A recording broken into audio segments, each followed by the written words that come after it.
Senua's sacrifice was lauded for not only being a thrilling portrayal of psychosis and trauma, but also for being an accurate one.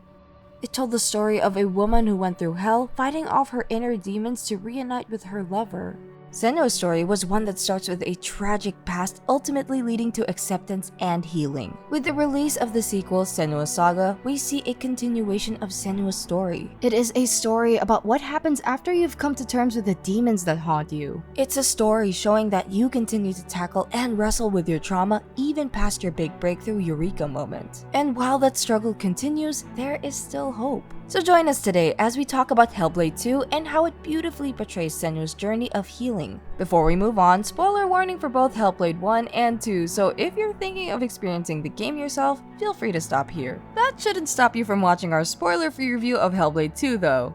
Another warning, we will be talking about Senua's trauma and psychosis, so if you're sensitive to these topics, feel free to look away. Before we get into Hellblade 2, let's have a little recap on the first Hellblade. Senua's story is told in a non-linear way in the game, so we'll try to summarize it chronologically. Senua is a picked warrior from the Orkney Islands in northern Scotland. She was born with a condition that allowed her to hear and see things that most people cannot. Her mother, who was also born with this condition, saw it as a gift that made Senua special. Senua, you have the sight, just like I do. Her father, a deeply spiritual druid on the other hand, saw it as a curse, a darkness that they should be rid of. Because of her father's beliefs, he thought that the best way to deal with Senua's mother's darkness was to burn her alive. Senua witnessed the horrific incident at the young age of 5. Seeing the same darkness her mother had in Senua, her father isolated her from the rest of the world, all while emotionally and physically abusing her. Her life turned around, however, when she met Dillian during one of the times she would sneak out of her home. I haven't seen you before. I don't leave home much.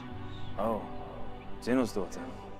Dillian saw her curse as something that was misunderstood, as something that made her special, and something that made her a better warrior than most normal people. Let them see who you really are, like I have.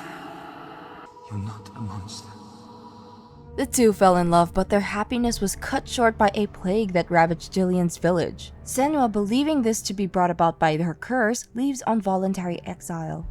After a year, she returns believing she's beaten her darkness, only to find that Northmen pillaged Dillian's village and sacrificed Dillian to their gods. Believing that Dillian's soul is now in the hands of Hela in Hell, she ventures forth to Helheim to take her lover back. This is where the game's events begin. She goes through Helheim and its many trials. Eventually, this leads her to Hela and her undead warriors. She's overwhelmed but remembers Dillian's words about accepting loss and letting go. As the words echo through her, Helheim starts fading away and she banishes her darkness, accepts the loss of Dillian, and accepts that she isn't responsible for all the deaths around her. And she accepts that the Furies, or what she calls the voices in her head, are not a curse, but just a part of who she is. Okay, that was a fairly wordy summary, but now we're on the same page. As you might have suspected, Senua and her mother both suffered from psychosis, and the devs have been very open about the game being a portrayal of that. But whether it's actual psychosis, magical psychosis, or maybe even a mix of both is still left pretty vague. There is actual magic in the setting of the game, so where magic ends and where actual psychosis begins is pretty much up to viewer interpretation. Now, before we talk about Senua's healing, let's go back to the story and first trace where the trauma and illness come from: her parents.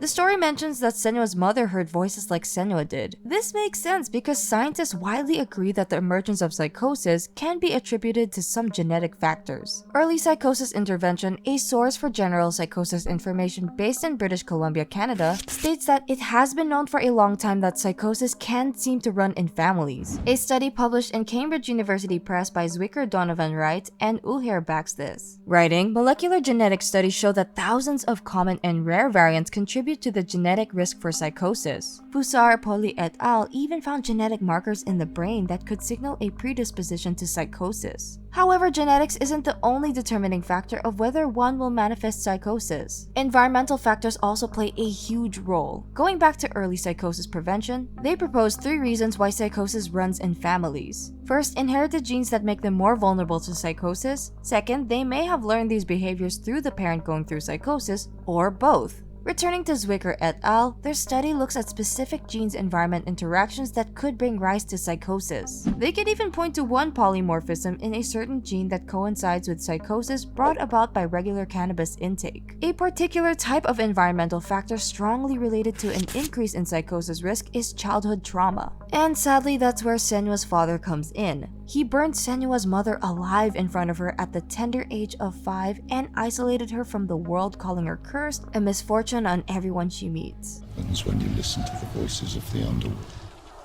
They crawl into your soul and rot you from the inside.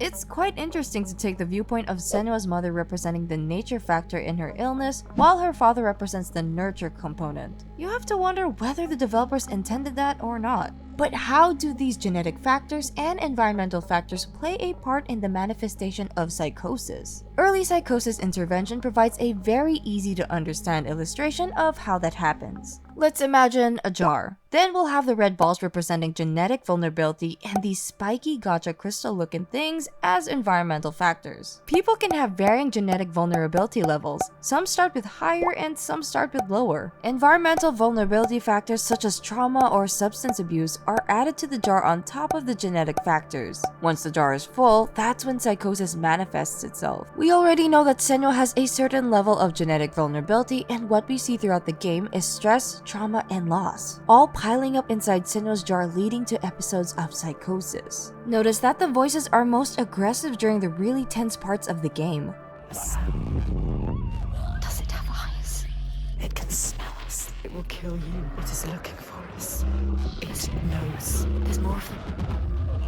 A Hellblade fan who experienced something similar even shared on the Hellblade Reddit saying, "When I was a kid, it felt just like having imaginary friends and wasn't all that intense. It really hit when I was going through puberty, maybe because I also experienced trauma at that time." Which is also in line with a review of studies that childhood trauma increases the risk of psychosis. In fact, this whole experience through hell could just be this huge episode all happening in her head when she hit an absolute breaking point after discovering Dillion's horribly mangled body. Even the aforementioned Reddit user believes so. And we see the opposite when this external load on Senua is relieved. Towards the end of the game, she realizes that the source of her darkness is her father. All the abuse, all the harsh words that she received from him, she's had enough of it. That, combined with the comforting words of Dillion telling her that she needs to learn to accept all the loss in her life and that she's not to blame, opens her eyes. She then comes to terms with all the pain and loss she went through, and a huge weight is lifted from her. Her turning point, realizing where it all went wrong for her and being at peace with it, is where the first game ends. Her experience in the first game is one of inner struggle, Senua wrestling with her past and reconciling with it so that she can move on to the future. However, as most people with psychosis or any other mental illness will tell you, the struggle continues even after your breakthrough. For IRL patients, even under medication, some still hear voices, albeit muted or less frequently and less hostile or aggressive. A study by Lorimer et al. Shows that on average, 23.8% of patients experienced relapse following the completion of cognitive behavioral therapy. A systematic review conducted in 2020 by Martland et al. Confirms a significant association between stressful life events and psychotic relapse. So the struggle continues even after treatment, and here's where Hellblade 2 picks up from. While Senua has grown since the last game, being able to handle the voices better, some things just can't be shaken off easily. At the start of the game, we see that the menacing, controlling, and verbally abusive voice in her head that represents her father is still present. Your hopes were always doomed to fail. Just like the study mentioned earlier, that particular voice rears its ugly head right after a very stressful event. An event that almost took Senua's life, her boat sinking. It's a bleak start. Even after all Senua went through in the first game, she is still haunted by her father's voice, ever present there to kick her when she's down. But Hellblade 2 also shows us something else in this new chapter of Senua's journey: hope.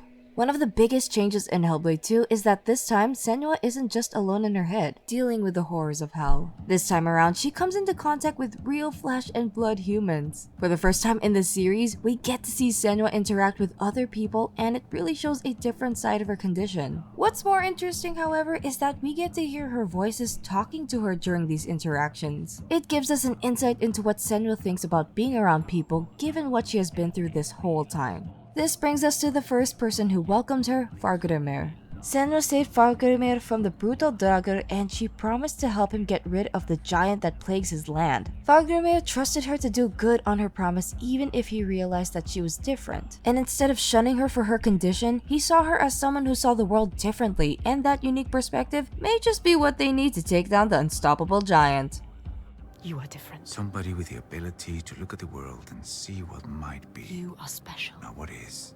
She's not special. And that is you. She's just like... After defeating the giant terrorizing Fargrimir, she also meets someone else later on, Astrior. Astrior is a warrior like her, someone who lost her family like her. But even with all their similarities, initially Senua didn't trust her. She was afraid that if Astrior knew what kind of person she was, Astrior would shun her. Don't tell her. You can't tell her. Senua? I can't trust her. She might understand. She won't.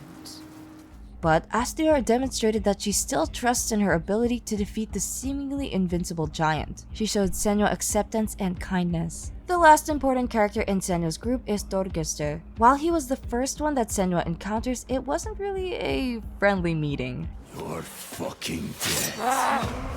Also, Thorgestr is the last one to get a dedicated arc. Thorgestr shares a similar darkness to Senua. He too has a controlling father that looms over him like an ominous storm cloud. In fact, his father is the reason Senua is in these lands in the first place. She traveled here to stop the Northmen from enslaving her people. Thorgestr's father leads the slaving efforts because they need the slaves to be sacrifices to appease the giants of their land. Thorgestr didn't want to sacrifice slaves from the start. He was just forced to because he thought he had no other choice. But having seen Senua fell 2 giants, he was filled with hope that the enslaving would end once and for all. And so he trusted Senua to take care of the giant problem. He trusted Senua so much that he was willing to go against his father. And he paid the ultimate price for it. Why did you have to turn your back on me?